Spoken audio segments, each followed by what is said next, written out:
Good afternoon. It's my pleasure to welcome Professor Robert A.F. Thurman in the holy precinct of Vedanta Society, Berkeley, and you all, and especially Professor Gorman and Shelley Gorman, to this maiden program of the collaborative lecture series on religions in the modern world with Vedanta Society Berkeley and the Institute of South Asian Studies, UC Berkeley. Vedanta Society Berkeley arranges such program with an objective in view that eminent scholars and experts from diverse fields explores ways in which their disciplines can help individuals realize their boundless human potentialities.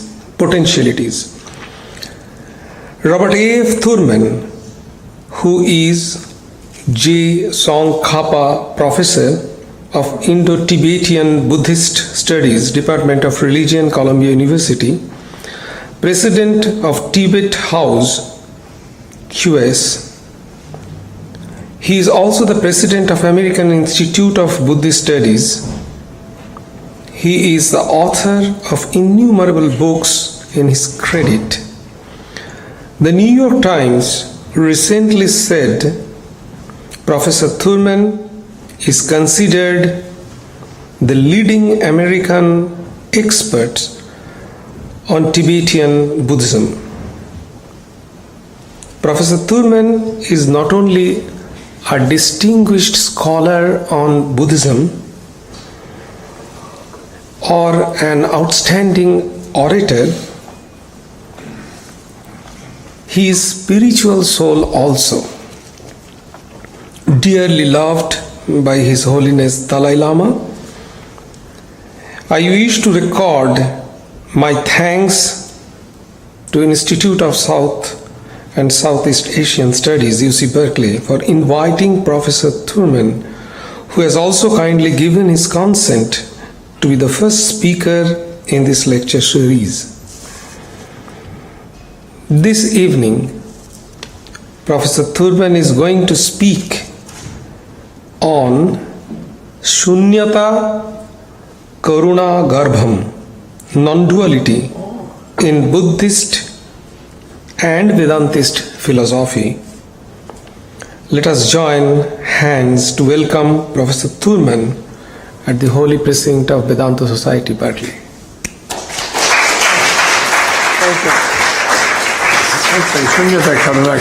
Yes. I do have a PowerPoint on that. Maybe I should use that. I didn't. I thought you said it was non-dualism. If I do that, I can use that PowerPoint. Might be helpful. Well, doesn't matter. Anyway, so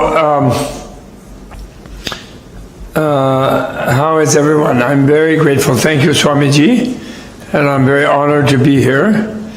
And I want to thank the Goldmans,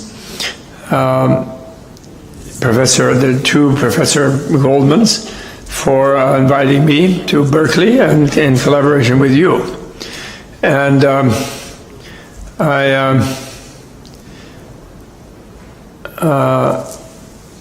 I'm talking about Shunyata Karuna Garbham is famous. I think someone take my jacket off if you don't mind. Is an expression of the great Nagarjuna, Arya Nagarjuna, who was a wonderful master who is very hard to date because he supposedly lived from about 100 before the Common Era to 500 of the Common Era. A mere 600 years. Not quite as much as Methuselah, but quite a while. And of course, Western scholars don't accept that could be possibly so. So they think there are 3 Nagarjunas, possibly, and that somehow the Indians couldn't tell the difference. Which I don't think so. I personally don't think so. He was an alchemist in his younger days and a doctor, and he had apparently never ate ordinary food, and so he lived a really long time. That's what they think. And he begins his, the phrase Shunyata Karuna Garbham comes from his work called Ratnavali, and this can be dated approximately around 2nd century of the Common Era, when he was the preceptor of king of the Shatavahana dynasty in the Deccan, whose name was Tibetan, I think Udayi Bhadra or something like that, Teji Sampo. And he wrote a book called Ratnavali, or Jewel Rosary, or Jewel Garland, giving him royal advice. And at one point in that, he wrote about the different levels of Buddha's teaching. And he said that the Buddhas teach according to the capacity of the student. And to some they teach to refrain from sin. And to some they teach to do good. And for some they teach dualism of real and unreal, good and bad, and this sort of thing, samsara and nirvana. And then for the highest teaching, they teach non-duality, advayam, and which is biru bijanam, which is frightening to the timid, which is bodhi sadhanam, which is enlightenment in practice, which is, and then the great phrase, which is my favorite, Shunyata Karuna Garbham, which is voidness or emptiness, the womb of compassion. Or you can take Garbha as meaning essence also, but I prefer womb. Because voidness, people think of voidness as meaning kind of empty space, blank empty space, like nothingness, like whatever they imagine nothingness to be. Since our minds are mostly gripped with trying to think of what nothingness might be, and we don't really pay attention to the obvious fact that nothing is nothing. So it's not like anything, because it isn't there. There is no such thing as nothingness, in fact. That's what the word means, that it is not there. And therefore no one can find it, no one can experience it, and most important for American materialists to recognize, no one can become it, or enter it, or go to sleep in it forever, That's ridiculous. Anyway, so that shunyata is often assumed to be something like that, actually, like an empty space.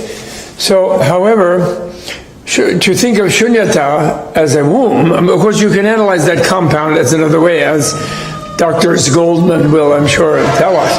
But shunyata karuna garbham, you can take it in other ways. But the way I take it is emptiness, the womb of compassion. And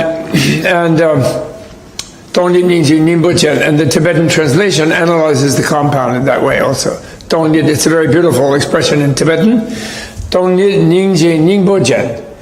And like ning, ning, ning, there's 3 words like that. And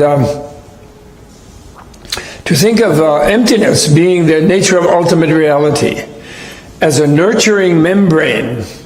And what is it nurturing? Like a womb, a womb. What is it nurturing? It is nurturing karuna. And karuna means compassion. So emptiness, the womb of compassion. That's the ultimate non-duality, according to Nagarjuna. So the Dalai Lama really likes that phrase. And in the Kalachakra Tantra is a very common phrase. And so generally it's a good phrase. It's a great word. It's my favorite phrase, actually. My daughter, one of my daughters, my second daughter, her middle name is Karuna. I like the word so much. Karuna. Uma Karuna. That's her name. So now I'm going to read something else from Nagarjuna, I thought, just to start us off with a bang. But remember this Viru Bijanam.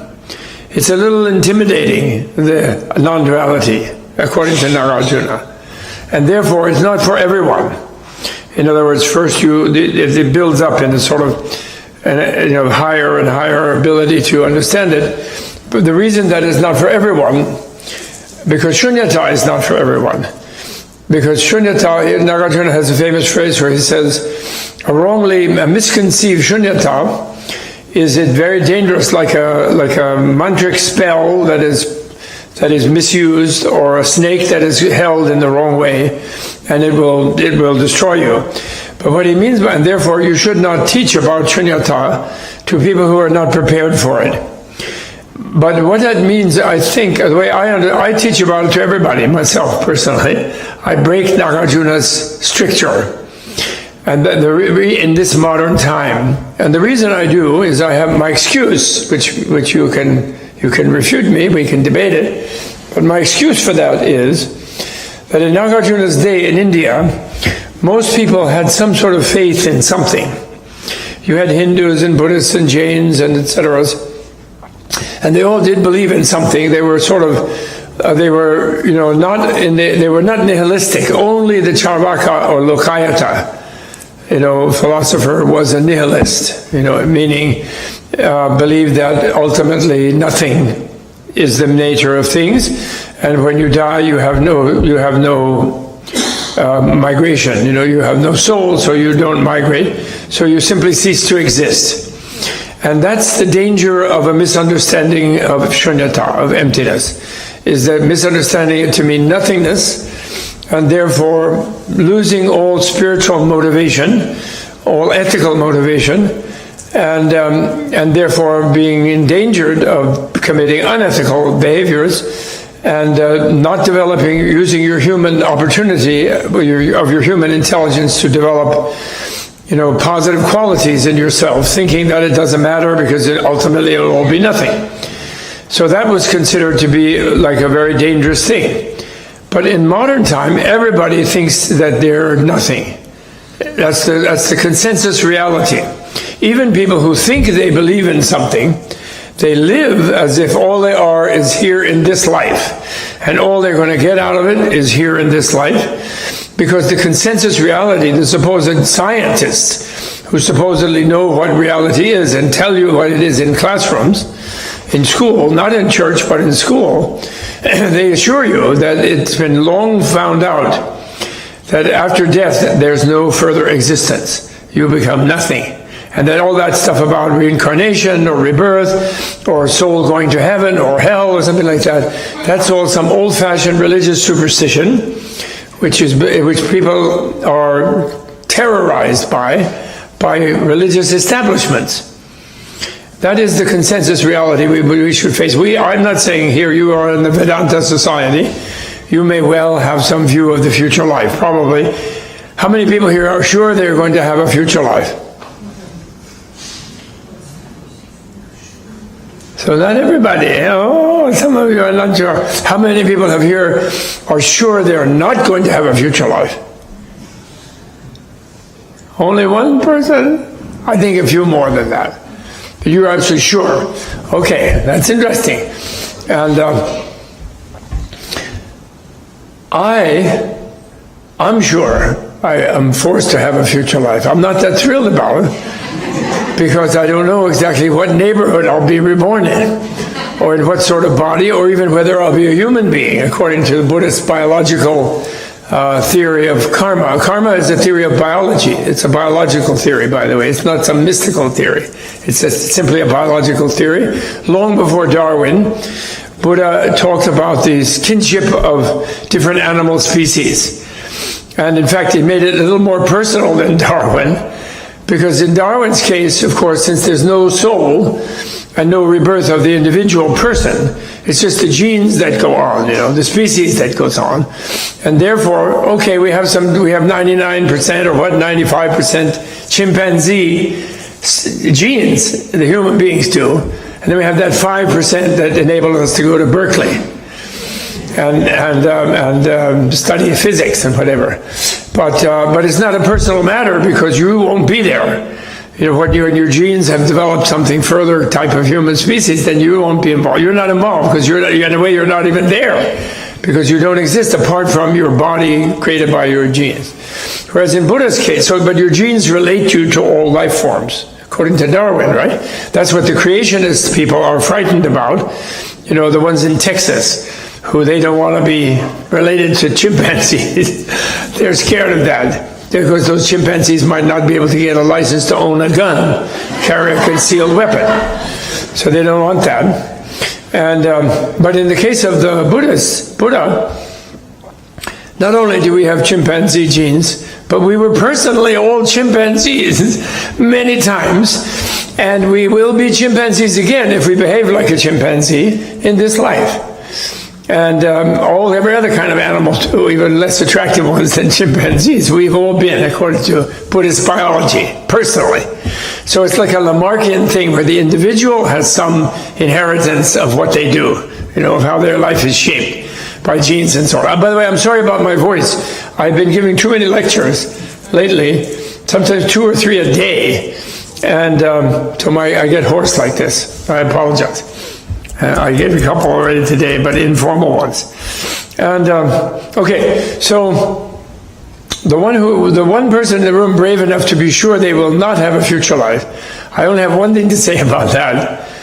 What is the evidence that you can be nothing? That's my question. What evidence do you have that anything can become nothing? And I just leave you to think about that. I'm not going to say, I might say more later, but I want to float that thought. Who has evidence that something can become nothing? The law of conservation of energy of thermodynamics teaches that energy is never destroyed. It only changes form. So when with matter goes, everyone acknowledges that there's no instance of anything becoming any material or energetic thing becoming nothing. But why then is your consciousness able to become nothing, is my question. Or is it nothing right now? Then that would be okay if that was the case. But otherwise, what evidence is there? My contention being, of course, that the belief that there will be no continuation of consciousness upon the cessation of the brain and the heart and the blood running to the brain, that belief has to be a blind faith dogmatic belief, because there will be no evidence for it. They can say that believing in a God, for example, is a blind faith belief. Scientists will say that. And actually some religious people will say that. But actually, now and then people have an experience of some voice speaking to them. I think Moses saw a bush that talked, a talking bush. Not like our talking bushes. This one was an actual bush, and it was burning. And it told them to do a lot of irrational things, like go and talk to Pharaoh when Pharaoh would disagree. And he would make Pharaoh disagree even. But anyway, the point is, the interpretation that is an absolute God is a stretch. I agree with you. But the point is, at least there was some sort of experience. So therefore, empirical scientists, they go by experience. Experiment means something you experience, you measure. Who has experienced nothing? And when will they ever do so? Did Carl Sagan ever show up on Larry King Live and say, it's cool, I don't exist anymore? I can verify that I became nothing when I died. I don't think so. And not only do I not think so, but that would never happen, of course. Okay, so I'm just kidding. As I think you're kidding too, I think. Since you can't really be sure of that. No one can. So, back to Nagarjuna. In the beginning of his famous book called Wisdom, Prajna, Mula Madhyamaka Karika, the verses that are the root of the central way. He begins with this: I praise that perfect Buddha, the supreme philosopher, who taught us relativity, free of destruction and creation, without cessation and permanence, with no coming and no going, meaning neither unity nor plurality, the quieting of fabrications, bliss supreme. And actually, I confess, I am translating the word Shiva as bliss. Shivam, the last word of his verse is Shivam. Paramam Shivam, highest bliss. But since he didn't believe, Nagarjuna did not disbelieve in Shiva. That's a wrong thing. Buddhists are not atheists. I think you may know that. No Buddhist was ever an atheist.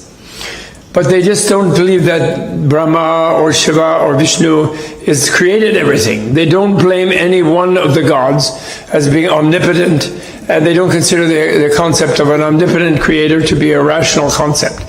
So therefore they don't believe that. But they believe there are beings who are much stronger than human beings and who are divine, will be defined by us as divine, and deva, in Sanskrit. And Buddhists believe that. They talk to them. There are many sutras where Buddha is talking to the gods in great detail, in Pali also, not just Mahayana, in Pali. In fact, there's one wonderful one that I like, where Buddha goes in one summer vacation during the rainy season to teach his mother, who is living in the Trayastrimsha heaven, the 33 heaven, which is the heaven of Indra. And she went there after she passed away, which she did when he was a baby. And he promised that when he became enlightened, he would go teach her. But the poor mom, he teaches her the most boring thing in all of Buddhism, namely the Abhidharma. Now, when he's going to do that, there's one sutra where Indra is chasing around the gods of the 33. And because they are saying, well, he's teaching his mom, let him teach his mom. We are having a party. We don't want to come to the class.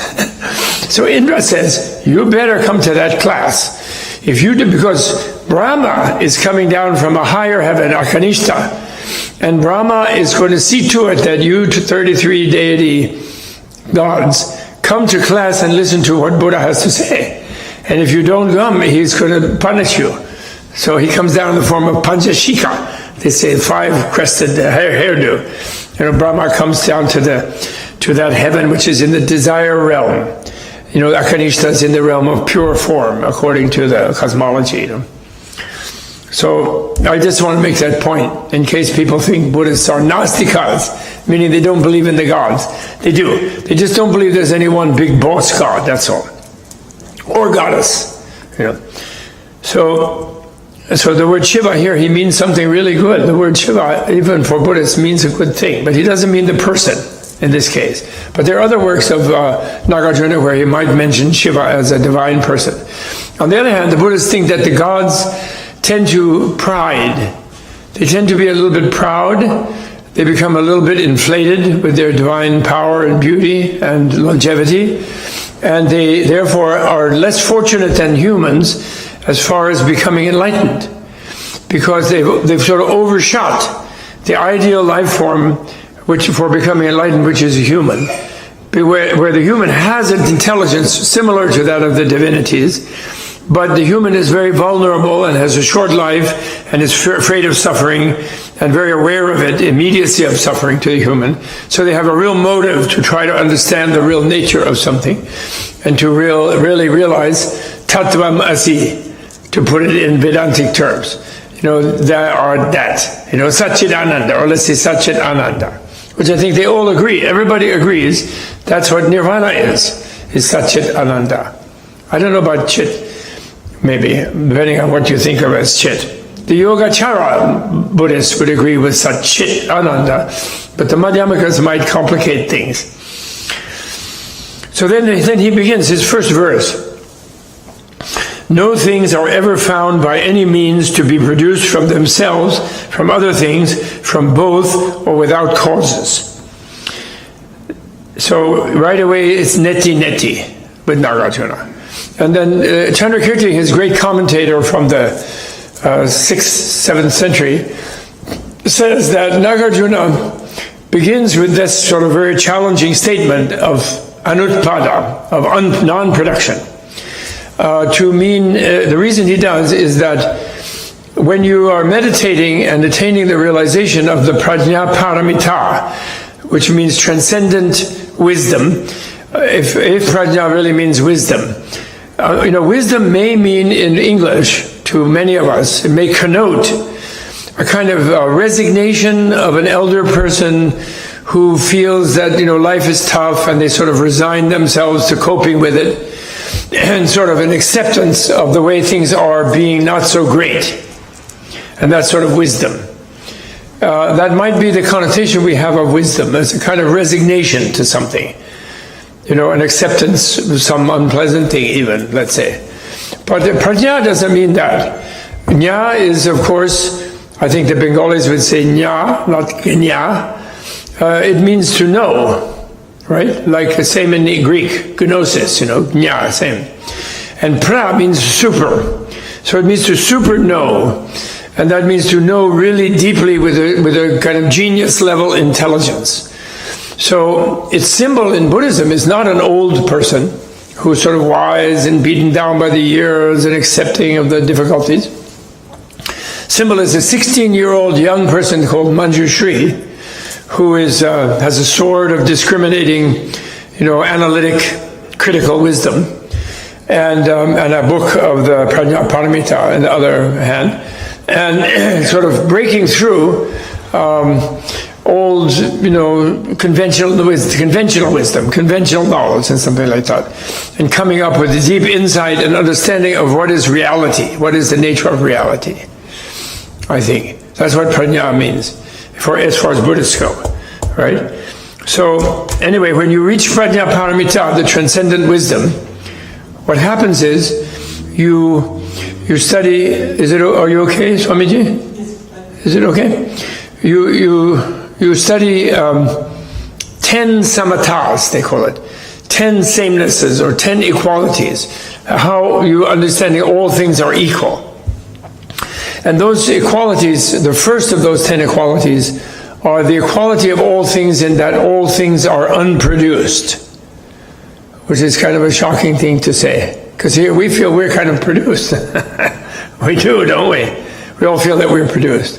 However, according to him, and according to Buddhist science in general, if we analyze ourselves with a real reality-seeking, ultimate reality-seeking prajna, wisdom, we will eventually not find anything. Earlier in our conversation, Swamiji mentioned the Upanishadic process known as neti neti, na-iti, where to find the Supreme Self, as they call it in Vedanta, you reject all small kinds of self. So in other words, you look through your personality, you look through all sorts of things, and each one of them dissolves under analysis, and you say, well, that isn't the real thing. And then you come up with what you don't come up in a way with anything, but when you reach a kind of place beyond all of these things that you normally identify with as yourself or your identity, then that is called the Supreme Self. But you reach there by a process of negation.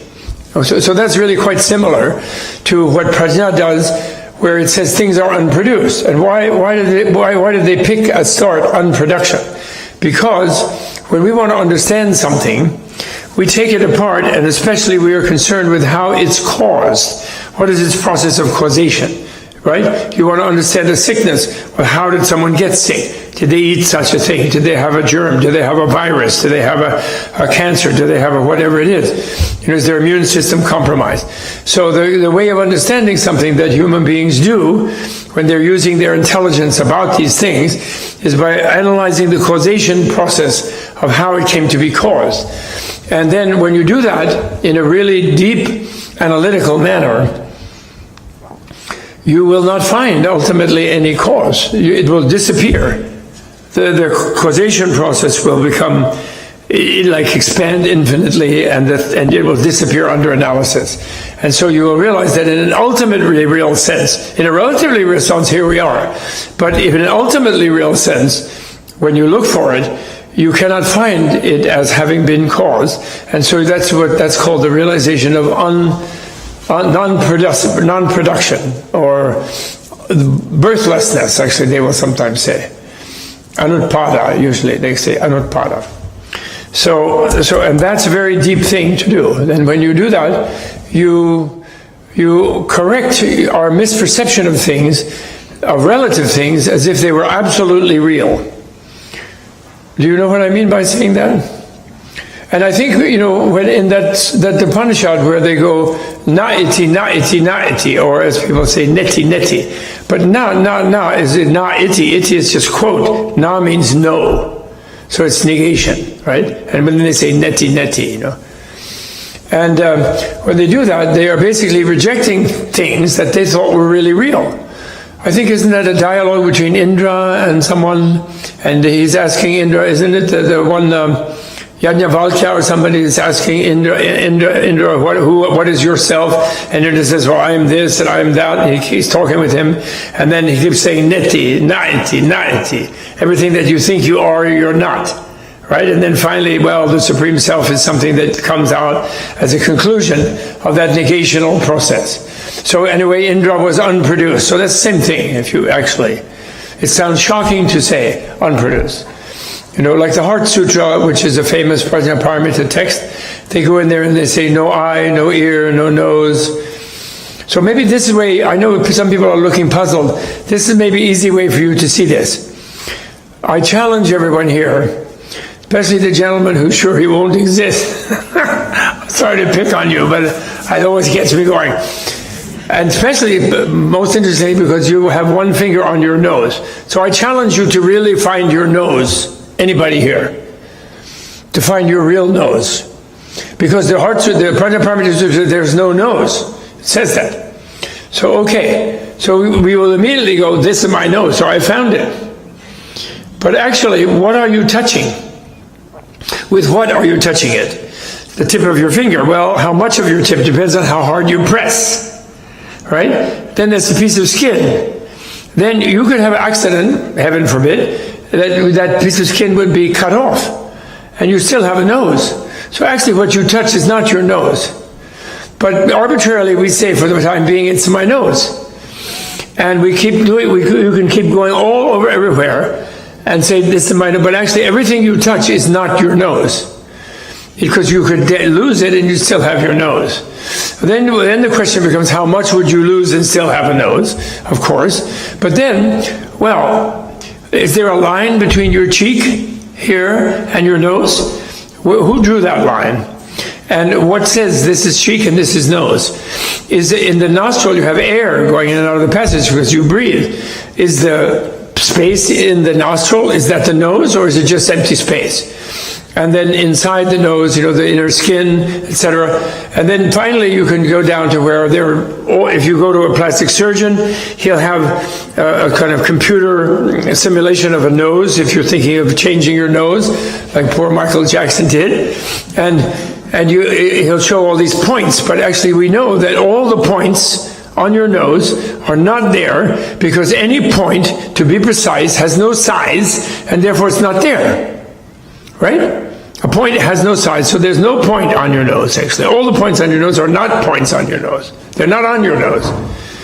And then, there's no difference between your nose and your not nose. You can't find it. So we go around with the nose, and when we don't look for it, it's there. I call it the hood ornament for life. You know, like a car's hood ornament. They used to have hood ornaments on cars. You know?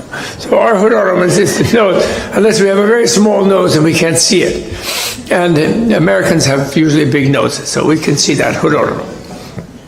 So you cannot find your nose, really speaking. And then you have the benefit of particle physics, high energy particle physics, and then they have their wave particle paradox. And then they have their Copenhagen interpretation, and then they do have the Higgs boson, named after a wonderful gentleman. I think boson comes from Bose, not Subhash Chandra Bose, but the other one, the physicist. And they have that famous Higgs boson. And but that's not, then nobody really grabbed a hold of that. That's a bunch of inferences from a bunch of exploding particles, and then they okay, we have a mass there. But so that's the secret of mass. But actually, everything, subatomic particles, charms, spin, it all dissolves under analysis. So you can add that because your nose has atoms, subatomic particles, and then they all dissolve under analysis. So if you took your nose and threw it into an electrocyclotron or whatever those things that are cloud chamber, you couldn't find the nose in there, or any of the atoms in the nose. So that's non-production, no nose. But you don't find the nothing of the nose, on the other hand, either. You just can't find the nose, but you never find the absence of the nose, actually. You don't. And then you say, well, this is silly because I don't have to look for my nose because there's my nose. And that's true. And that nose is a relative nose. And it's arbitrarily defined as different from the cheek and so forth. And then if you don't apply too strong a criteria of reality to it, you can live there like an illusion, like a Maya. But if you try to pin it down and really find that nose, you can't find it. So that's sort of what is meant by non-production. And if you take a thought experiment like that, which I know sounds silly, and it's like arbitrary, you're saying it's just a thought experiment, but if you take that and you combine samadhi power, one-pointed concentration with that, and you really have an experience of the disappearing of your nose, then you are beginning to develop prajnaparamita, transcendent wisdom. And I think then your Vedantin yogi or yogini is beginning to develop some sort of sense of neti, and they're reaching toward the area of where they have an experience of everything kind of disappearing, which they may call, Tattvam Asi, they may call Paramatma, they may call, all sorts of things, Aham Brahmasmi, they feel they are one with Brahma. And the world was just a dream, like a dream. The Buddhists would never say it's just a dream. They would say like a dream, like an illusion. They never say it's Maya. They say it's Mayopama, like a dream. And that may be that may be an important difference. That's the topic today is the difference. That may be an important difference, actually. Calling it a dream, a complete illusion, or like an illusion is a very big difference, possibly.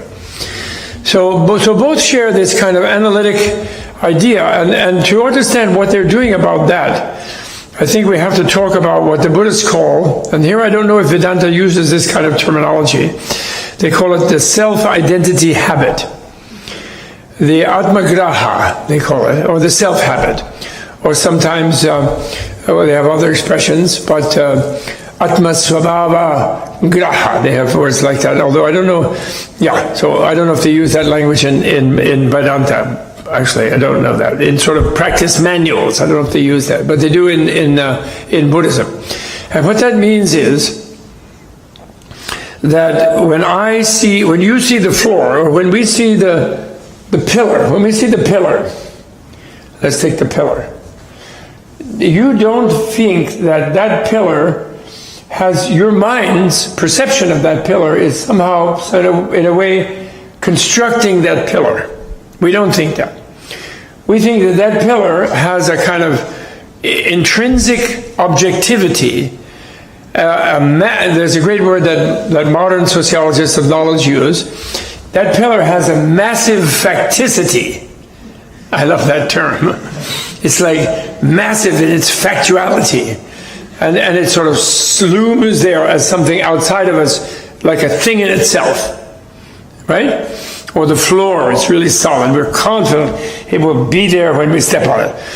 And even modern science will tell us we are actually trading in an illusion.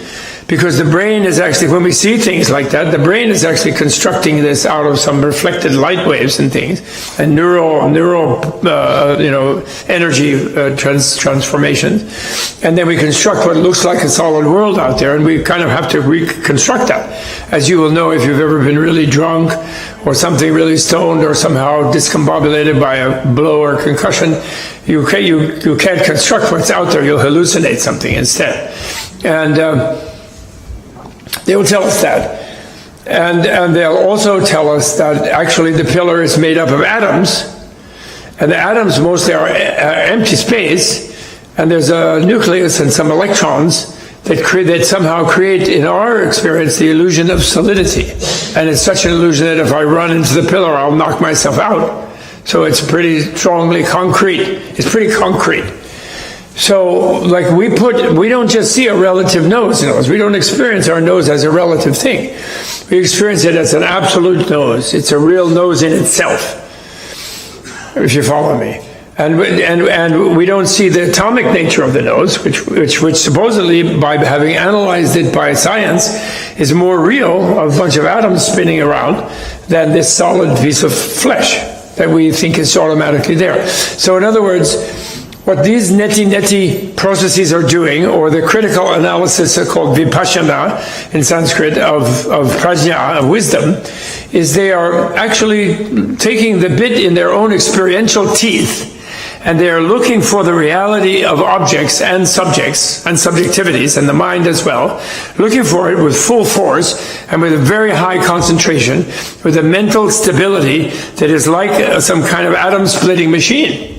Actually, just as powerful, because the mind is capable of that according to Indian scientists, actually. Adhyatma Vidya, Indian inner scientists. The mind is a very powerful instrument.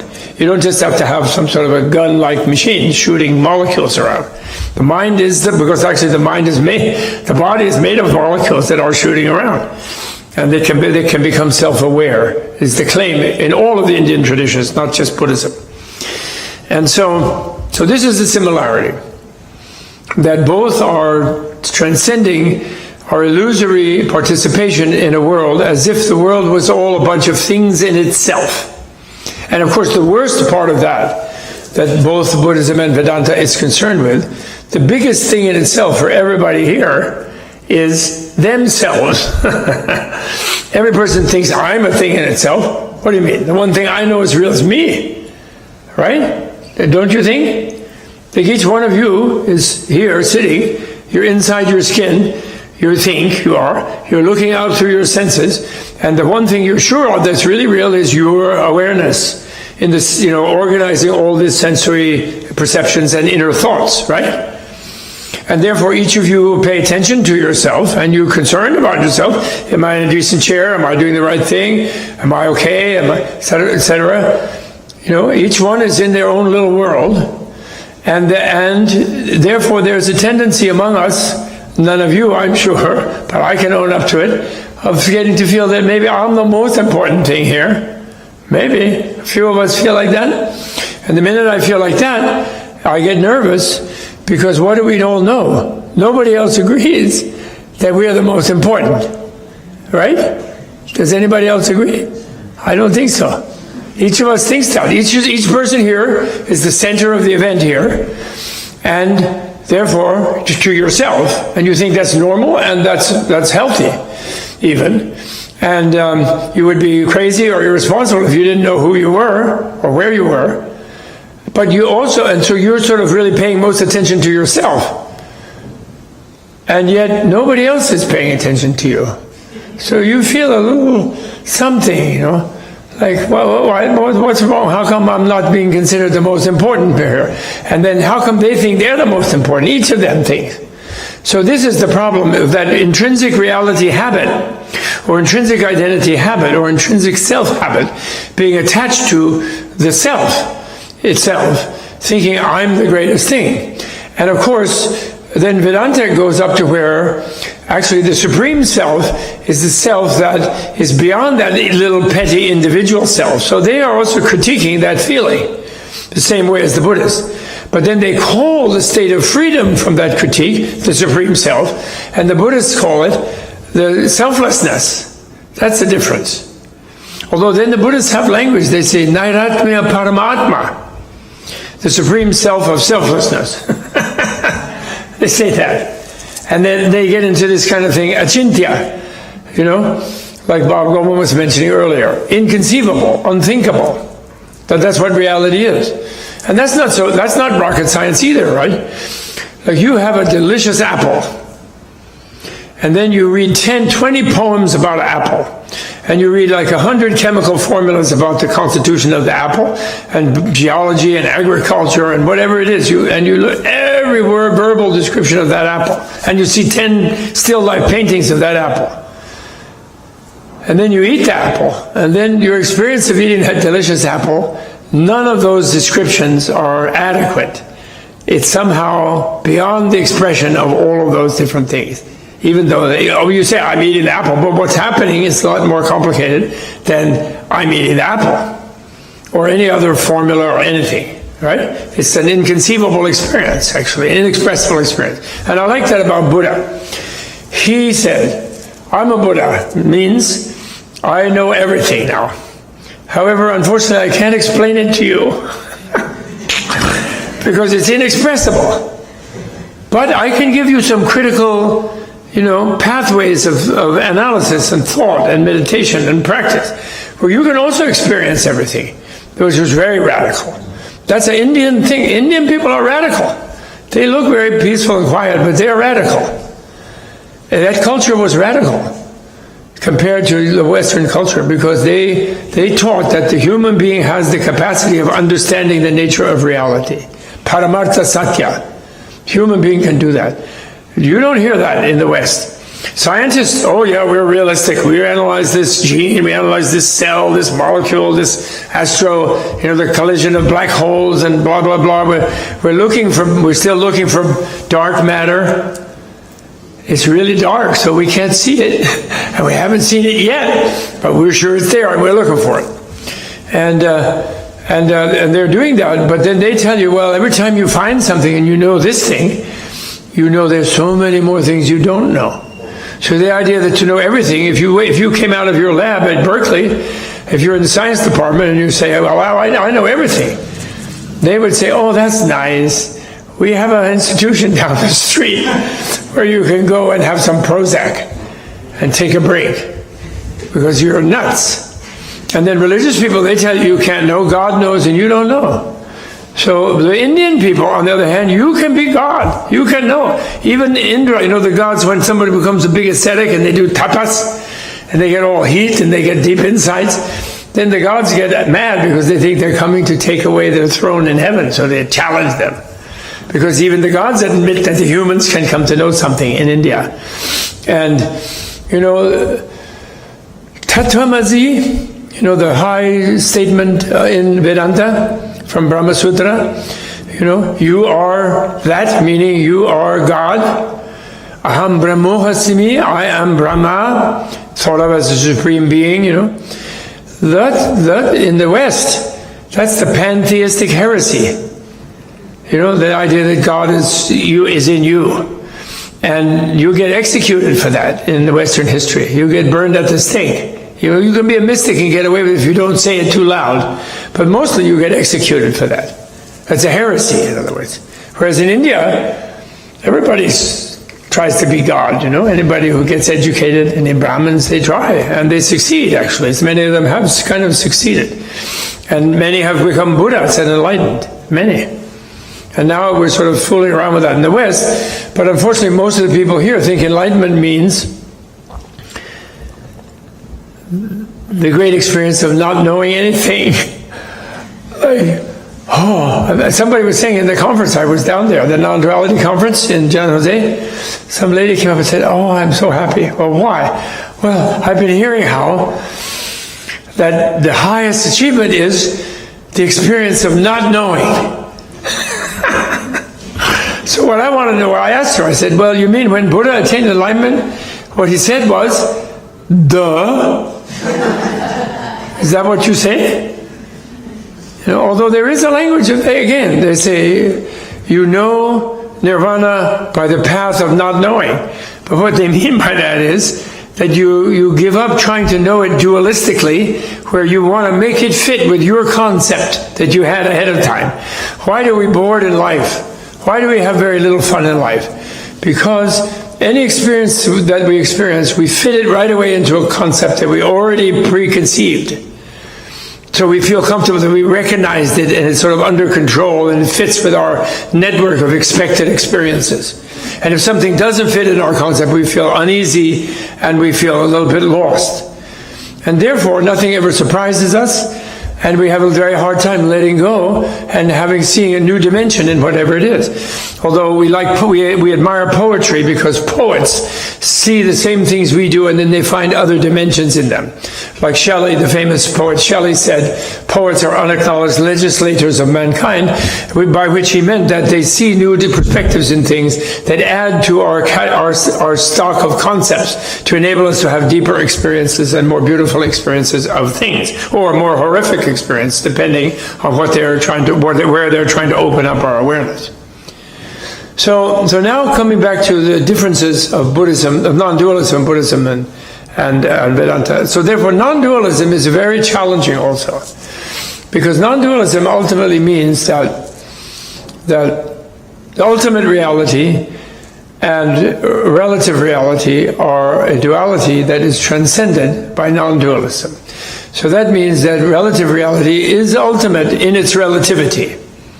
And ultimately, again, this is inexpressible, but they're very good at giving vectors of enabling us to have a kind of sense of what it is beyond which we cannot conceive and cannot understand, and therefore it's achintya, or inconceivable.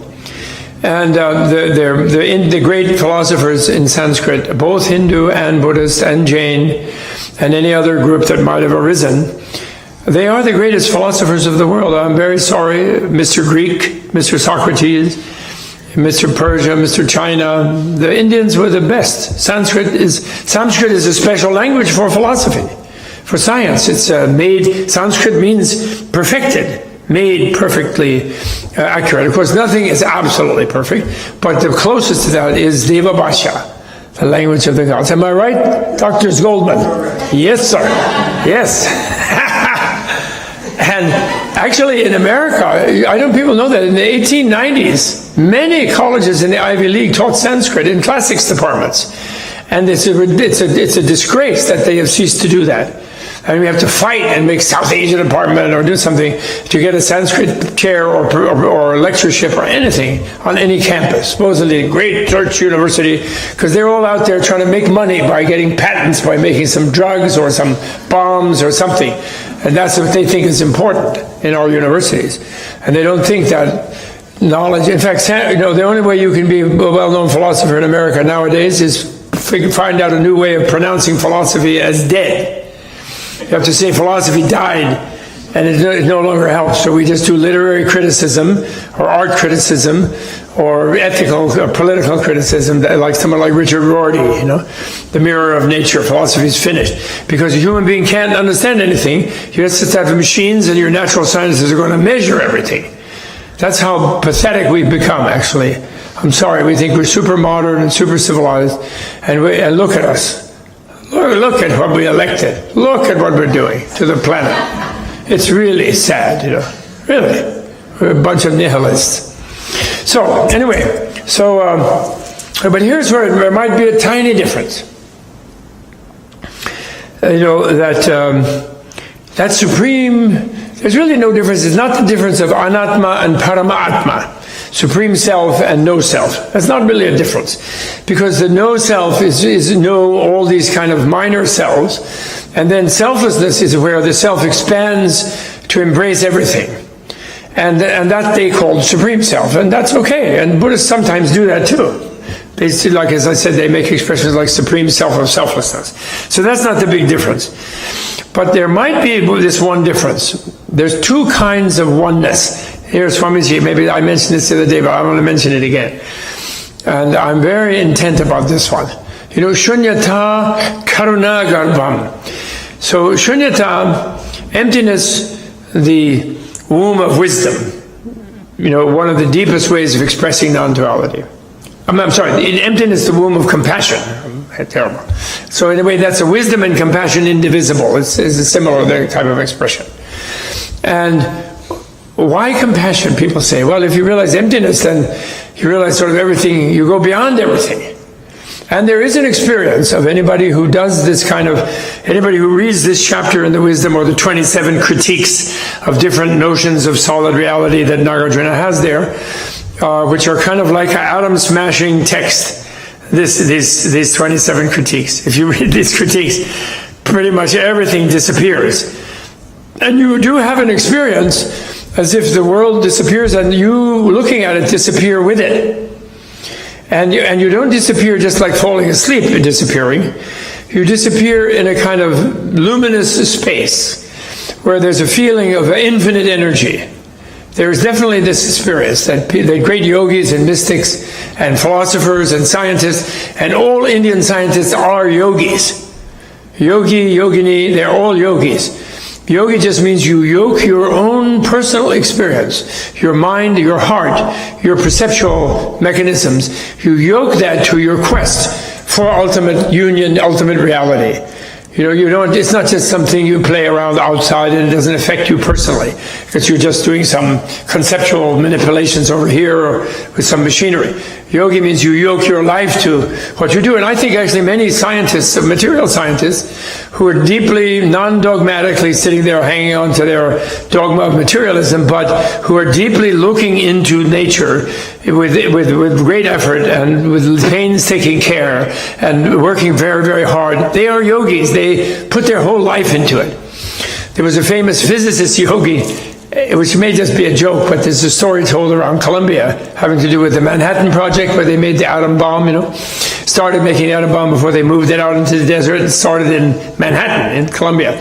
And one physics professor, when he came to his lab, he had a pair of snowshoes hanging on the wall in his lab, and he would put them on, and he would clump around the lab with his snowshoes. And then this graduate student finally worked up their courage, and he said, "Professor, why do you come to the lab and go clumping around in your snowshoes?" And he said, "Well, because when I come here, my mind gets into thinking of things in terms of their atomic and subatomic nature. And I'm increasing my chances of not falling down through the floor into the subway."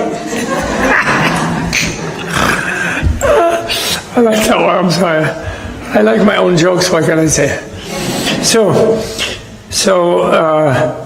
there is this experience, and it's a very powerful one. And what's great about it is that because you remain conscious going into this experience, you go past kind of a tendency to wish to go unconscious, like a deep sleep state.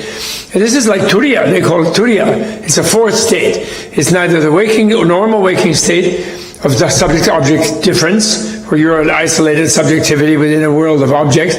It's not the dream state, and it's not the deep sleep unconscious state. It's a fourth state. So there is a state like that. And then there is a danger of thinking that that state is the absolute state. And there, one is absolute there. And so then people come back from that state in various places and societies, because it's not just in India that this is achieved. Other people have achieved it through other traditions. And they say, "Wow, I was in the absolute. All reality was one. I wasn't just selfishly there, because in a way I wasn't there, but yet I was there. My awareness was that whole state. And therefore, but now I'm back. I'm not sure why, but by momentum, I guess. But I'll go back there when I pass away, and that'll be my nirvana." And that must have been what happened to Buddha when he attained parinirvana. That's what it must mean. So, in other words, the ultimate state is some place apart from the relative state. But how can that be non-duality? That can't be non-duality unless somehow that ultimate destroys the relative. And that's not nice. But there's a real temptation, because that state is just as real to the yogi as when I clap my hand on the pillar and it feels really hard on my hand, and that's therefore reality, Like G.E. Moore, one philosopher who used to debate with Wittgenstein in England, he used to pound his hand on the table and he'd say, "This is real," and he'd whack his hand on the table. He didn't like this sort of critical thing about how it was a construct in a way. It was not necessarily ultimately real. So then that vast absence of everything is a kind of blissful, and it's a kind of release, because there's nothing else that can bother you, so you're not frightened of the rest of the world, because you feel the whole world is this, in that. So it's a great oneness, but nobody's home in the oneness, including yourself. And you then can call that. There's a danger of calling that Brahma, God, Supreme Self, whatever. You can call it all kinds of things and act like you're enlightened when you're back in town afterwards, or in the ashram, or in the monastery, or in the Buddhist monastery, whatever. Buddhists, this happens to them too. And the Christians too, other mystics, Kabbalists, Sufis. But non-duality, karuna part, shunyata karuna. Karuna part means there has to be a moving together of that experience, because if that experience is apart from this experience of all relative Maya, illusory type of things, then it's a relative state, not the absolute state. Because there's a boundary between it and this state. Even though when you're in it, it seems like it has swallowed this state. But still, that happened at a temporal moment. And then you come back out of it, and that's a temporal moment. That makes it a relative state. It has a boundary, time and space.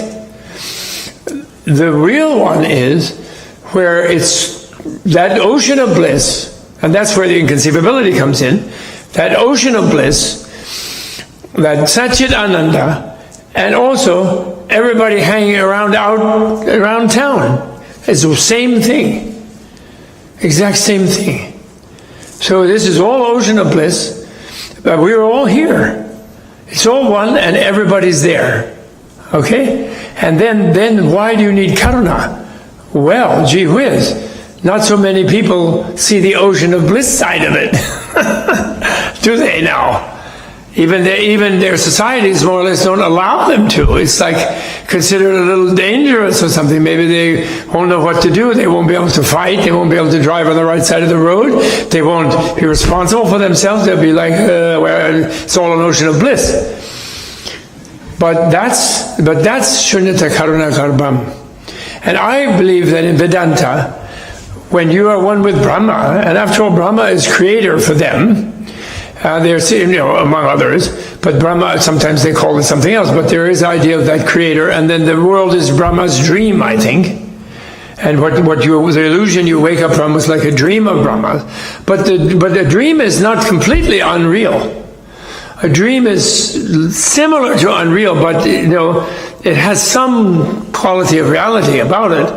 And particularly because in that dream there are many beings who are suffering, who don't know they're in some ocean of bliss, Satchidananda, and in fact they're feeling, oh, where's my Ananda? Where's my Chit? And I don't even know if I'm Sat. And a lot of them are so scared of that they go and have a theory that they're going to basically be nothing. And that just feels like a safe zone to them, actually. And they even fool themselves thinking they're so brave to think there'll be nothing, which is a complete self-deception, because when you're in pain, you welcome being nothing. You shoot up. You demand anesthesia when you're having an open heart surgery or something. You don't want to feel that. And you like to be unconscious for certain things. And even we have a saying in English, ignorance is bliss. Meaning there's many things we don't want to know. The opposite, Vedanta and Buddhism say ignorance is suffering, is the cause of suffering, and wisdom is bliss, knowledge is bliss. Am I right? Swamiji agrees with that.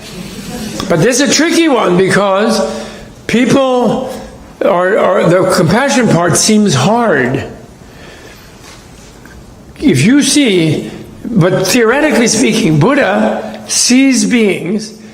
He takes that to be a Buddha by definition. I don't even know if there is such a thing, by the way. I'm not one. And I'm not sure I've met one. I might have. I met some people I thought were pretty spectacular, but I don't know if they were Buddhas, because it takes one to know one. And I'm not one. So I don't even know. It could be just a fantasy.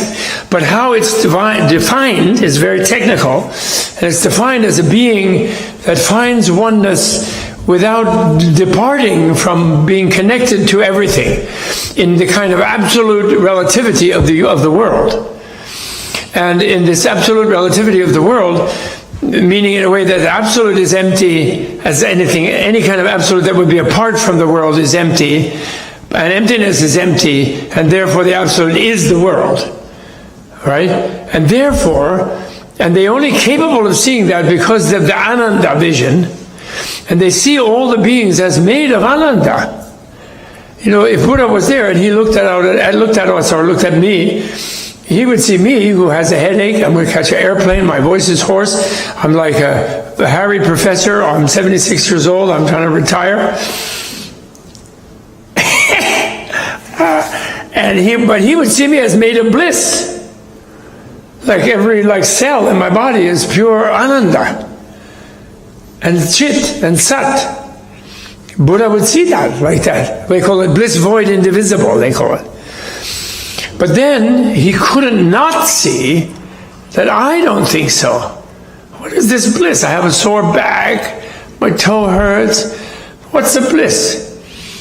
So then, because of complete empathy, complete perception of everything from every direction by definition, You know, like when you completely identify with another, a beloved or a child, you know, a newborn, when a human being can completely identify with another human being, for sure. We all have had, hopefully we've all had that experience. It doesn't last forever. The honeymoons do not last forever, unfortunately. But they do exist. And also people, you know, identify with their buddies in war, you know, and they freak out when the buddy gets shot or something. You know, human being can expand their identification. Buddha is defined as one has infinitely expanded that sense of self-identification. That's supreme self, where you're everybody. Okay? So your compassion then knows that the beings don't feel that way. And yet they can't just be sort of brainwashed that they have to. They can't bomb them into bliss. If they released a huge energy of bliss, then beings would feel frightened and would get more contracted and more closed off. And they'd feel they were being assaulted by something. So compassion can only figure out art form, educational forms, teaching forms, sutras, shastras, you know, where the beings will open their mind through gaining deeper knowledge, through discovering what is in front of them, through discovering what they are. So then the poor Buddha has to be a teacher, you know, Shasta. Deva Manushyanam Shasta, one of Buddha's names. You know? Teacher of humans and gods, Deva Manushyanam Shasta. Even in Pali he has that name. Okay? So there could be a tiny difference, only possibly because Vedanta, for example, Shankaracharya, the great Shankaracharya. I don't mean the modern ones in the different mutts nowadays in India, who are all very great beings too. I mean the original one who wrote the Brahma Sutra Bhashya and this kind of thing, and the Gita Bhashya, the Gita commentary. He wrote this, you know, Nirguna Brahman, you know, and the radical non-duality. So therefore, all things like even notion of creator, notion of God, caste system, all structures in society are relativized, in other words, he did, which is actually where Buddhism stands. So later, was it Madhva or Ramanuja who called him Prachanabauddha and rejected his radical non-dualism and came up with Vishishtadvaita and came up with even Dvaita-Advaita, which is even more far out. Dualistic non-duality, which, although I like that one, Buddhism is very dualistic non-duality because the dualistic side is non-duality, it supports the dualism of compassion, of helping others, of serving them, of helping them find freedom from their suffering, finding their own oneness with everybody, whether Brahmin or Chandala, or male or female, or human or dog, for that matter, which is a little more radical. I think Shankara's Nirguna Brahman also like that. And therefore he was rejected by later Brahmins because it challenges the caste system, at least the absoluteness of the caste system. It challenges some kind of theological doctrines and things.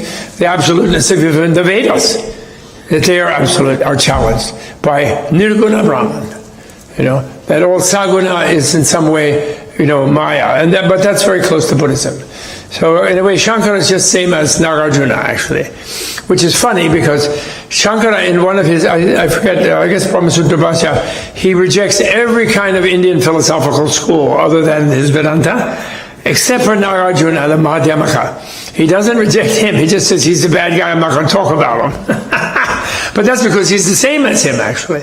He's doing the same critique of all theoretical attempts to control reality through theories, which are all doomed to failure from the point of view of both Vedanta, especially Nirguna Brahman Advaita Vedanta, you know, radical Advaita Vedanta of Shankaracharya, and also Madhyamaka, Prasangika Madhyamaka of Nagarjuna. Okay, so that might be enough of my presentation, but I'm ready to answer questions, especially from the gentleman who's sure he doesn't exist. I really want to have that discussion, but I don't mean to bug you. I apologize if I don't mean to pick on you. I'm sorry. I'm just always after them because it's such a dogma in America, you know, that, you know, life is meaningless, random, no teleology, it's an accident, Carl Sagan sending out SETI, where is there life on other planets, etc. Ancient India, you know, Yoga Vashista, Buddhist sutras, people Bodhisattvas come from other universes by mind teleportation to attend on teachings. They show up and they're like they float up in the sky and they come there. So it's like a sci-fi kind of worldview from ancient time. They didn't need Star Trek to beam down. They're beaming around in the old days. Okay, any other question? Yes, ma'am. I have hard of hearing. Oh, so am I. Probably because my own voice is it's bored me so much. For over 50 years of talking. So what is the question? My question, I'd like you to say a little bit more about how this womb of non-duality nurtures compassion. Yes. And are you saying that the slight difference between, let's say, Advaita Vedanta is a recognition that there is some reality to the duality, and then how is it that compassion, or do you have to have compassion? In order to have compassion, is there duality? No. The true compassion comes from perfect empathy. So, for example, when you put your hand on a hot pot on the stove because someone's talking to you too much when you're trying to concentrate on cooking, and you don't say, "Shall I have compassion to my hand today?" and pull it off that hot pot. No, you instantly pull it off. So if you actually feel the other being's bad feeling, then it's as unbearable to you as your own bad feeling. So therefore you completely want to fix it. Compassion is only the wanting, it doesn't fix it by itself. It's the real will to do so. The will to alleviate the suffering of others. That's what compassion is defined as. Then what compassion is in action is a word called upaya, which means art, actually. People translate this as skillful means, which I don't like that translation. But it's not wrong, means of doing something. And kaushala means skill, so upaya kaushala is skillful means. But upaya is art, because since compassion is feeling that others don't realize that their reality is bliss, that their whole body is made of it, and that's what their health and their body is, their inner bliss. But they don't pay attention to that because they have a notion that they shouldn't feel bliss, because in most societies on this planet the last few thousand years, bliss is usually illegal. And so they don't pay attention to it. And so how to get them to understand it? Then that's art of teaching, art of art, art of whatever it is. So non-duality can't be opposite of duality. It has to approach it, but you can't explain it. There's a famous thing in the Vimalakirti Sutra, where 32 bodhisattvas give their view of non-duality, and they do great things. Nirvana and samsara, thinking they're different, that's a duality. The entrance into the door of non-duality comes when you realize that nirvana and samsara are the same, or light and dark, and they do all kinds of things. And then finally, the sort of main authority in the room is this guy called Vimalakirti, who's a layman. And they say, well, what do you think? Well, then, before that, Manjushri says, oh, all of you guys said great things about non-duality. But the problem is you said something, and you can't. Then he turns to Vimalakirti and says, Vimalakirti, what did you say? It's like the Marx Brothers or something. Then Vimalakirti doesn't say anything. He doesn't say anything. And then they all get different stages of enlightenment from his silence. It's called the lion's roar of the silence of Vimalakirti, which is like someone in a moment of authority where people's minds are probing toward the ultimate nature of things. That doesn't say, but then there's two kinds of not saying. Again, because earlier in the sutra, another one doesn't say, another sort of enlightened person. And one of them is where you don't say because you think it's something you know about and they don't, and they won't understand what you say. And that's a bad one. And the good one is, you don't say because they don't need it. It's like, there's a little difference. Tatvamasi, if you're Brahma, why do you need to be told? You know it yourself. So Vimalakirti somehow changed his perception, where he sort of favored the side that sees everyone as already fine, already within Satchidananda, already made of Satchidananda. And by the fact of him seeing it, that created a field, because he was obviously a enlightened person, or supposedly enlightened person, that created a field when they suddenly felt it for a second, at least for a while, based on that. They felt all right. They felt completely there. And so that was considered a great silence. Okay? Is that helpful? So the nurturing thing is so nice because you know why, and that's what my friend Isa, who has been with me the last few days, sick of me talking about this. But this, for me, it's something I'm very happy about, because our culture, in fact, I think Indian culture often, Chinese culture, or that's not the East-West thing. Culture, authorities who have authority over people in a culture, they have a vested interest in not allowing those people to feel perfectly all right no matter what. They want them to feel they'll be okay as long as they obey the orders.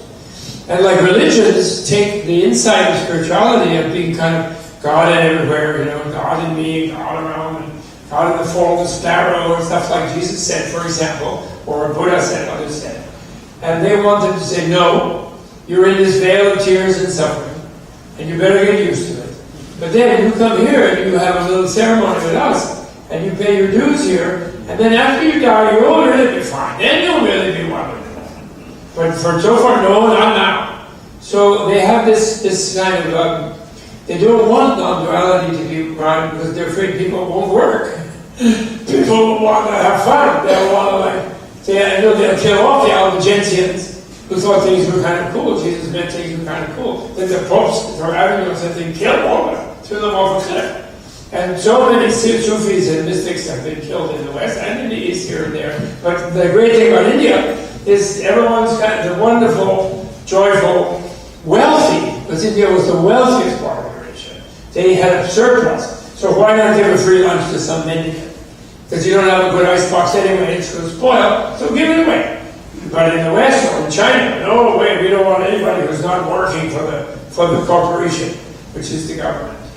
And the churches and the religions and the mosques and the temples, they get involved in that sort of thing, of withholding from people, making the idea that they're only worth whatever they do as long as they do their duty. Right? And they don't have that intrinsic divineness about them that they do have, actually, according to both Buddhism and Swamiji and Vedanta. Everybody has that intrinsic. You know, so we didn't hear talk about Mazi, we didn't realize it. But actually, it's the case. That's what Vedanta has to say. Oh, yes. So first one is a comment. It's not a question. Sorry? First one is a comment. It's not a question. Oh, is that a question or a comment? I have a question too. Yeah. So in respect to your thought that when a person die or a living being, not even a person die, what happens to the consciousness? Oh, okay. That's your and your Well, that is one question. How something can become nothing. But the way we think, my background is I'm a professor in a medical school, that the consciousness is a function of the brain, and the living brain does not exist, so consciousness does not exist. The living brain? Yeah, the brain is not anymore alive, Yeah. so the consciousness is not there because consciousness is a function of the brain. So it's our thought. Your question, I'm not answering your question. But the way we think, I'm telling that the brain does not exist, so consciousness does not exist anymore. When the brain was existing, consciousness was Well, existing. what do you have to say about people like that guy Evan Alexander, who's a neuroscientist at Harvard, whose brain was totally flatlined by some virus that he had, and then he had a lot of experience during that time. He went to heaven, and he wrote a whole book about it. So he's just lying, or he's confused, or No, what? he's not lying. He had experience out of the brain, and he was a neuroscientist. Sure. And there are some, you're very right, and there are many other such experience in the literature, but he has still had a residual brain function. Yeah, but he was not dead. why do you think that is... Okay, I once had a conversation with a neuroscientist in New York at a hospital in Bellevue, and he said, there's no consciousness after death. I had corpses in my fMRI, and there was nothing there.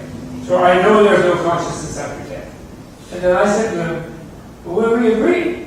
When you die, the consciousness leaves that body. So if you put it on the body, you're not going to find consciousness. But that doesn't mean you prove that it didn't go somewhere else.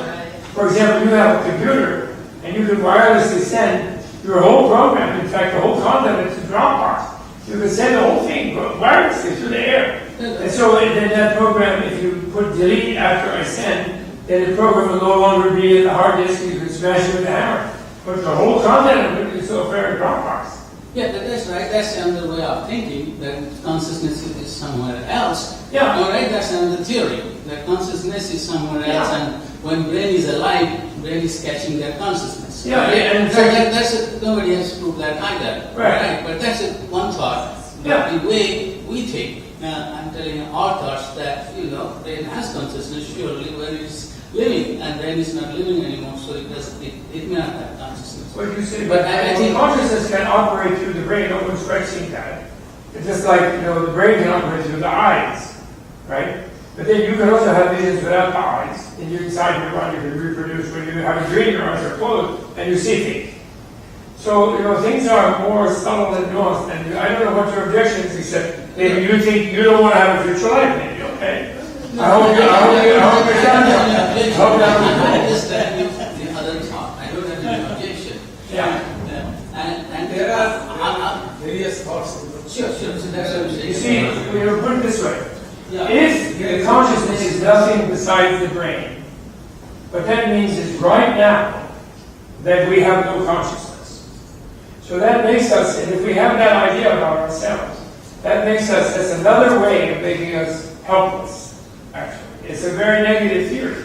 And for example, it leads people to suicide, I'm quite sure. Like suicide rate is highly intensified by the fact that people are taught as if it was real, as if somebody had discovered that if they're really feeling bad and their situation seems insoluble to them, all they need to do is squeeze the trigger, grit their teeth and squeeze the trigger, or swallow a huge bunch of some sort of substance, and then they'll just enter nothingness.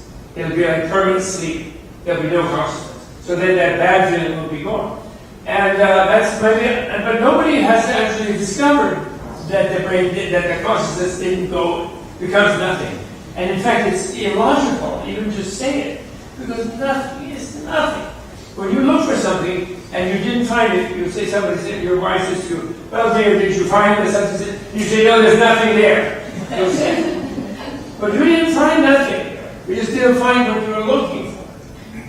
So the way we know logically that nothing is nothing. That's one way of thinking, and I'm not arguing that. What? That's one way of thinking, when the consciousness is somewhere else, and the brain is catching the consciousness as its function. Let me tell you something that you'll control. Let me tell you something you'll control. In the Tibetan Book of the Dead, which purports to be a report. Now, do you know everyone here knows what lucid dreaming is? Have you ever heard of that? Right? And they can train people in labs to do it. But there are ancient Indian yogas called lucid dreaming. How to learn to be aware that you're dreaming when you're dreaming, and then use the dream to learn things without waking up. So that's called lucid dreaming. So in the Indian and Tibetan yogis, because all of the Tibetan stuff comes from India, actually. They just have sustained and refined what they received from India. And there are yogis who say they lucidly die after death. They then reborn, they reported what happened to them during that period of time. And then one of the things, that's called the Tibetan Book of the Dead, which is a mistitle. It's actually the Book of Natural Liberation by learning in the between state, in the Antarabhava or Varna state.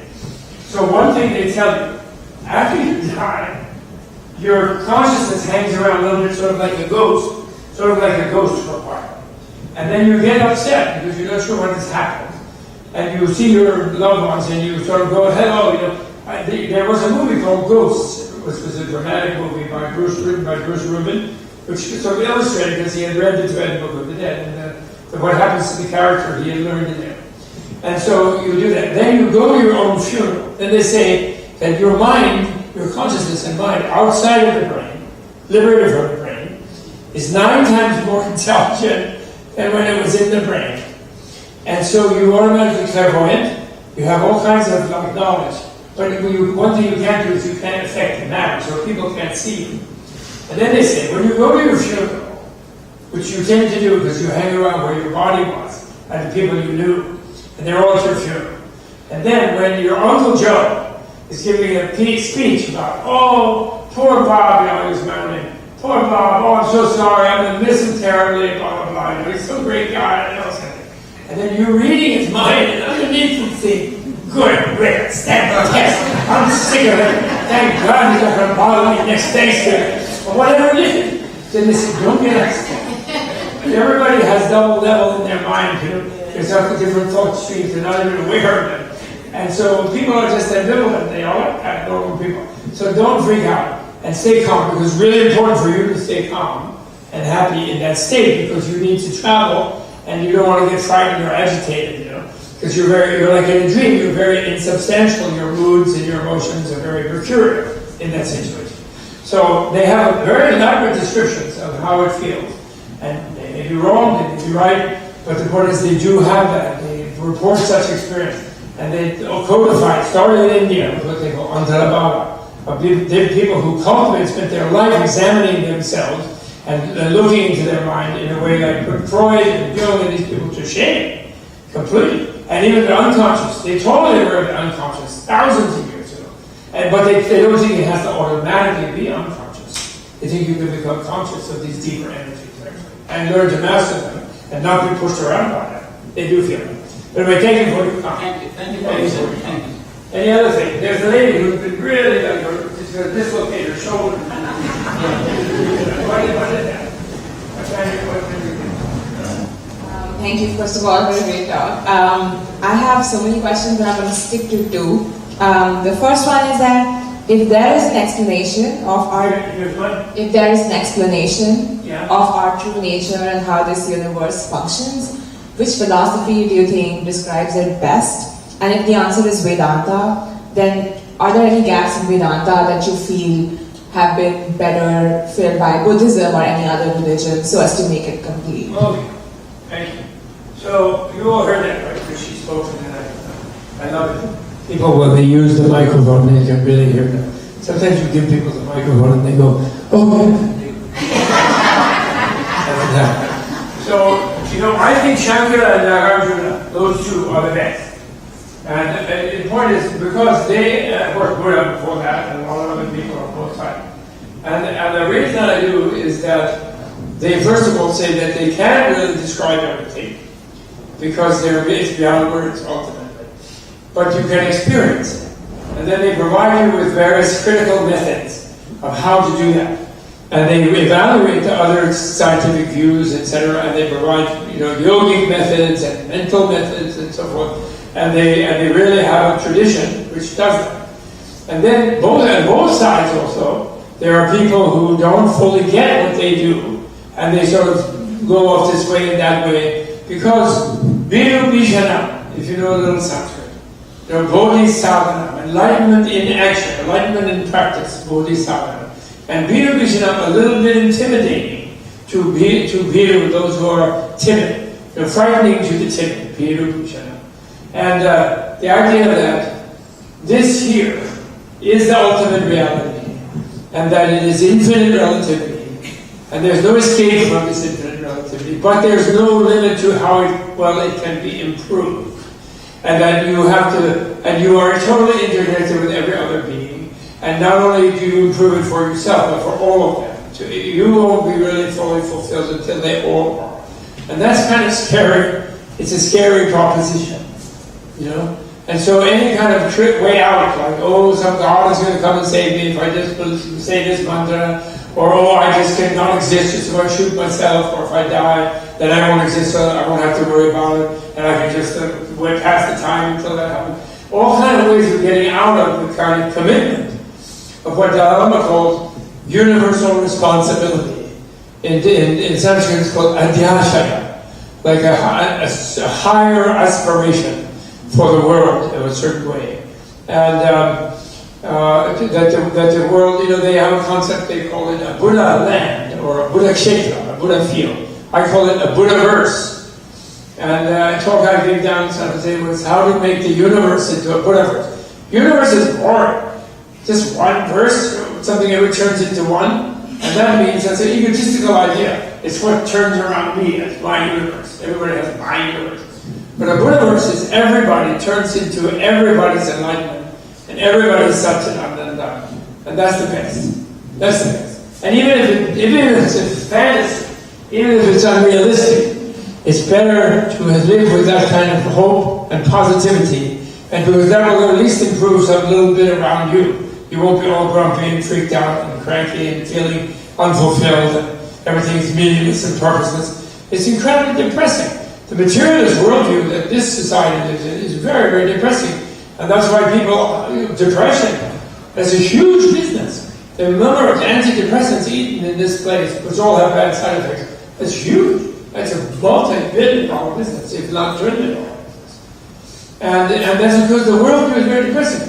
Your life is meaningless. There's no point to it. You are worthless. You know, you're just like some worthless chemical-like formulation that happened by total accident, and there's no moral purpose to it. And it's all going to be nothing when it's over. And then those people will say, and they're humanists, at least they do say, and I'm very grateful, they say, well, I do care about my children. Yeah, I'll be nothing, but I really care about future generations. But I'm sorry, this culture doesn't care about the future generations. If we cared about it, we would be turning off the petroleum industry. We would not be subsidizing them to wreck the planet. We would be really taking steps. We would not be ruled by morons. You know, overt and obvious morons. We would simply not tolerate it. We would not only 50 or 60% of us voting, if they're all morons, which they aren't. There are specific ones that we tend to have on top of us. And we get allowed because it all doesn't matter ultimately. It all doesn't matter. The terrible thing about thinking that what you really are is nothing, and you'll know that when you die, that means you're already nothing, because nothing, though something can never be nothing, so nothing can stay nothing, basically. And if you're nothing, you have no power, what you do doesn't matter. And then you just want to make some money and have some fun temporarily, and it all won't matter. And that's this society. So it's wrecking the planet. It is behaving in an uncivilized manner. This industrial greed and hatred, anger-driven society is behaving badly. I believe so. I don't know if Vedanta would agree with me, but I think so. I'm sorry to say. I have one question. You have a question? Oh, thank you, sir. The question is, according to Vedanta, Yes. Abhava, 6 pramanas are there, you know, Yeah. 6 proofs. The inference, perception, Yes. and Abhava means nothingness is also one kind of pramana. And according to Negation. negation.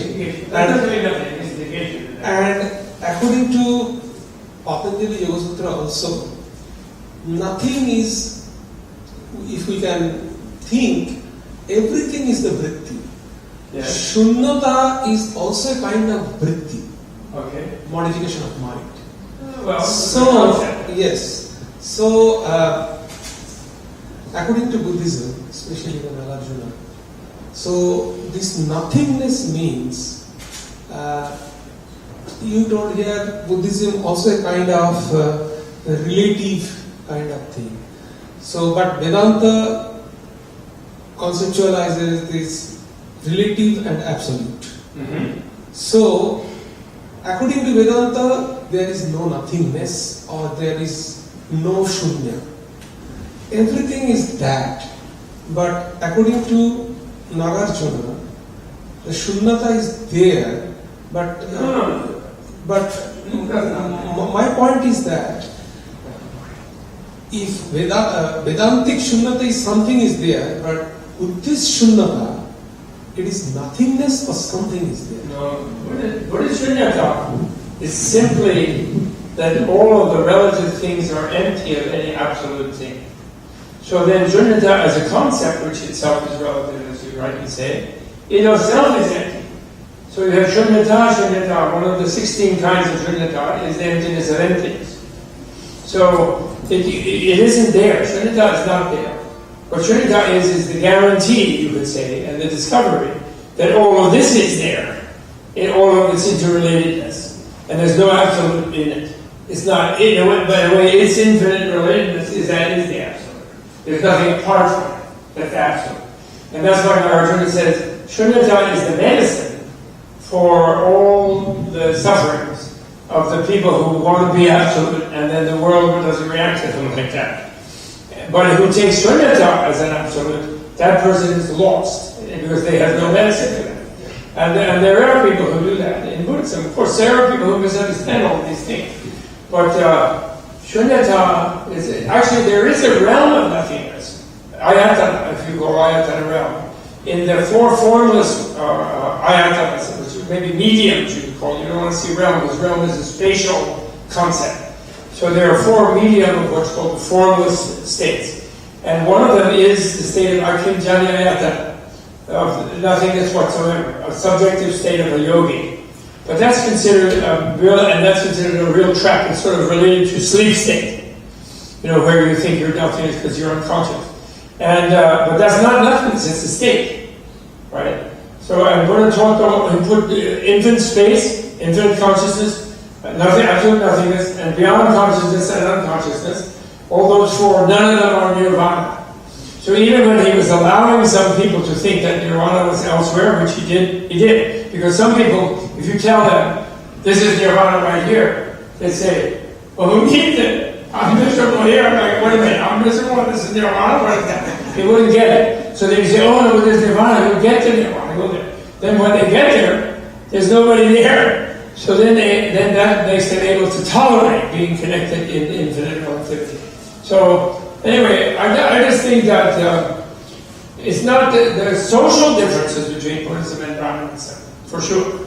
That Buddhism was critical of the absoluteness of the caste system, but they were not intolerant of the relative caste system, in that people moved up and down, and different people are at different stages, different levels now and then. They got along with that. They didn't try to violent things or communist things, pretending everybody's all equal, except for the dictatorship of the proletariat, meaning the dictators. So they didn't fall for that. They didn't try that. It was gentle taking. But I think it helped the Brahmins. And in India, about your thing about the best explanation in Indian philosophy, there was a great Indian philosopher. He was a professor of philosophy at Agra University named Dhirendranath Shastri, who I never met him. He was the grandfather of our friend, the lady that had the Indira Gandhi Center right now. Kapila Bhattacharya, who's her grandfather. And he has a book. It's called Critique of Indian Realism. He wrote a book. He's passed away now. Critique of Indian Realism. And in that book, you go to Parampara, and the lineage of his teachers that he pays, credits for his knowledge. And he starts out with, Kokila, or whoever, Gautama, not Buddha, but Gautama, who wrote Nyaya Shastra, because he's talking about Nyaya Vaisheshika, the logicians and the physicists, the Nyayikas and the Vaisheshikas, in the Indian six darshan, that's what they call the six philosophies, of the Brahminical philosophies. And he starts out with the Sutrakaras, and then he gets to the Shastrakaras about 800 years later, I think, Udyotakara, people like that.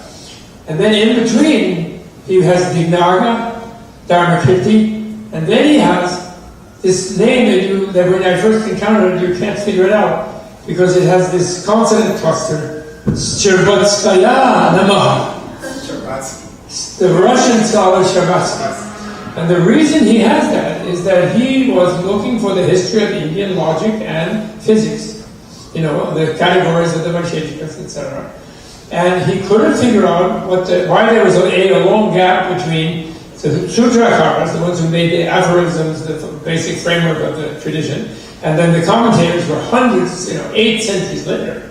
And he couldn't figure out who they were debating with, the Shastrakaras in the 6th, 7th century post-Gupta and post-Gupta era. And so he was just, he was trying to write about the history. He couldn't figure it out. Then he read this Russian writer in English who had studied Sanskrit and Tibetan and had unearthed the Buddhist logicians. Pramana, we were talking about Pramana. Although Dignaga boiled them down to 2 pranana, because he put a lot of the Shabda and all things like that, he put that into inference. Upamana, they all went into Anumana, into inference. So he's subcategories. So, but the same. So he puts the Buddhist ones, and then he put the Russian guy who introduced him to that. And he says in his preface, I went to every Sanskrit Vidyalaya in Calcutta, in Mumbai, in Delhi, in Lucknow, in Chennai, in wherever it was, and nobody could answer my question. And then when I discovered some of the Buddhist Sanskrit texts don't exist anymore, but some still do in Sanskrit, and those that did in Sanskrit exist in Tibetan. And so this Russian guy introduced me to this which is the Indian tradition, because the Buddhists had the big universities during this 800-year period, and all the commentaries were written by them. And it wasn't just for Buddhists, because the Buddhists never, it's not like you have to belong to Buddhism to be saved. It's their logical service, it's educational service, basically. And they had lots of Brahmins and different Jains and people studying at their thing, and they taught medicine and engineering and Shilpa Shastra and all this kind of stuff. So to really put together again the history of all the different streams of the brilliant and magnificent Indian thought, you need to fit together the Buddhist and the Brahminical things. You have Shabdarshana, and then you have what the Buddhists call Chatur Siddhanta, the four theory streams of Vaibhashika, Sautrantika, Vijnanavada, and Madhyamaka. And then you have a good picture of Indian philosophy if you have those 10 things. Just the 6 darshanas by themselves, because the Muslims wiped out the Buddhists at a certain stage, and then some Brahmins got more conservative, and they were anyway happy to have not somebody criticizing their rigid caste system, and they didn't really keep it, and they burned all the Buddhist libraries, the Muslims did. So that's what happened, and that's what we have to restore. Yes, this gentleman has a comment. I just wonder what all this has to do with waking up. What did it have to do with it? With waking up, with being here now and being spacious, still, and silent. Yeah. What does any of this got to do with it? Yeah, it sounds like more talk. And America is overthinking. We're all, at least I am, I'm maybe thinking 80% too much. So I'm wondering what you have to offer that would help us wake up and be here now. Well, you clearly do not find the brilliance of the great Indian philosophers that helped you wake up. I would suggest you read Karl Potter's presuppositions of Indian philosophy might help you, but I don't think you want to. Because I think you have a definition of waking up as not thinking. And that is the way that the Eastern teachings have been taught here by people. And yes, it does give Western people a little bit of a buzz to tranquilize their mind by not thinking and do shamatha. But it will not overcome your egotism, just not thinking. It will not. And in order to overcome that, you have to critically analyze how it is structured, your sense of yourself, as either awake or asleep. And if you don't do that, if you don't use your great intelligence to do it just because you read a lot of Western philosophy, you read a lot of Western science, you read a lot of Western literature, and you're still miserable. And it didn't help you, whatever you imagined waking up to be. So and that's part of the cultural hubris. So gee, if we didn't figure it out, their stuff must be just talk. But actually their talk may be more related to waking up than what we read. And so you have to open your mind to that. If you want to keep your mind closed and you don't want to think about anything, then that's fine. And you do look calm and nice and happy and cheerful. You look too cheerful because you're like annoyed at all this thought. I don't blame you. I don't blame you. You look very, very serious. Until just this minute, now you're smiling. Otherwise you would look really serious. I appreciate what you're saying. It's just that from my own experience, or from the experience of the vast number of people around me at work and clients and all that, we seem to be thinking too much, and we live in concepts rather than in direct experience. That's what I didn't know. Instead of living with compassion for things as they are, right. We're at war with them, and we're fighting them, and we're analyzing them, we're trying to change them. And so what I'm trying to do recently is I'm trying to be quiet, be still, and be spacious. For me, I think that could help me unclench the me thing of my life. Well, that sounds good if that's your plan. Is this the better half, right? Yeah, this is my idea. Well, I think she'll be the one to evaluate it.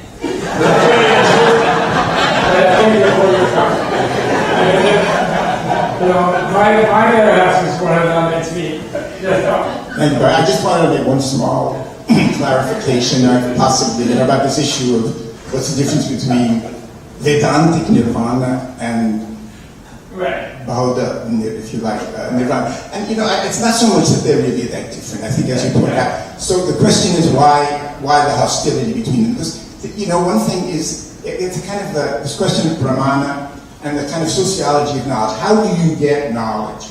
Yeah. Now, Shankara is very much wedded to that Vaidika tradition because Shruti Shabda is part of his history, his Pramana. Right. So everything for him goes back to the Vedas, by which he means Upanishads. So when he makes an argument or refutes an argument, he caps that Iti Shruti, that's what the Veda says, that's absolute. Right. And that's also coming out of that Vaidika tradition of Guru Parampara. In other words, you learn your knowledge from your Guru, at the feet of your Guru, right? Yeah. Buddhists don't believe that necessarily. Well, I mean, the Buddha himself doesn't have a Guru.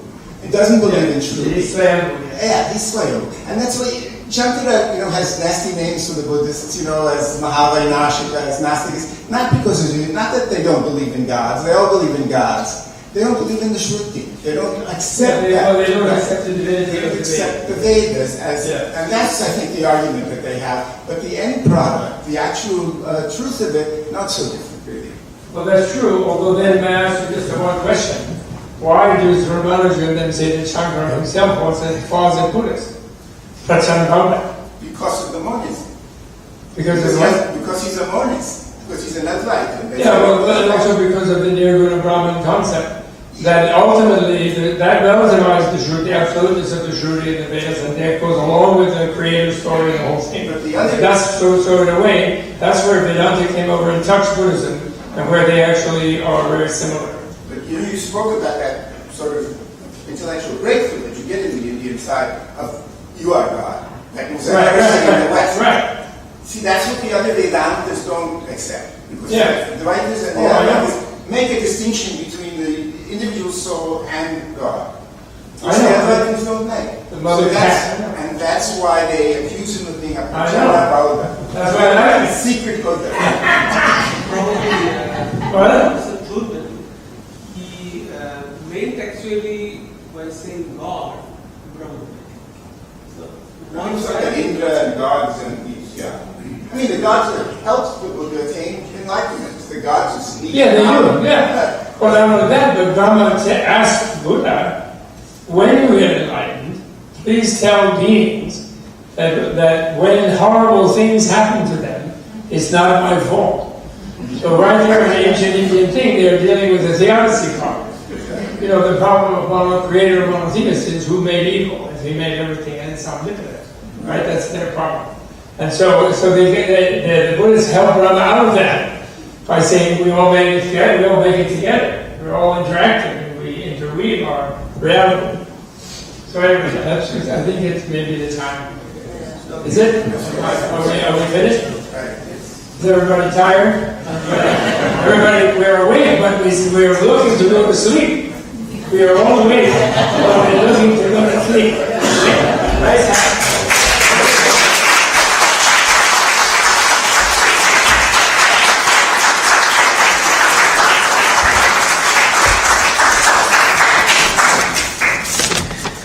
Thank you very much. Thank you for such enlightening presentation on this very interesting topic. I, on behalf of Vedanta Society Berkeley, express my sincere thanks and gratitude to Professor Robert Thurman for taking time out of very busy schedule to come this Vedanta Society Berkeley and address the congregation. Actually, we have been waiting for 1 year to hold this program. So last year it was scheduled, but unfortunately he was sick, so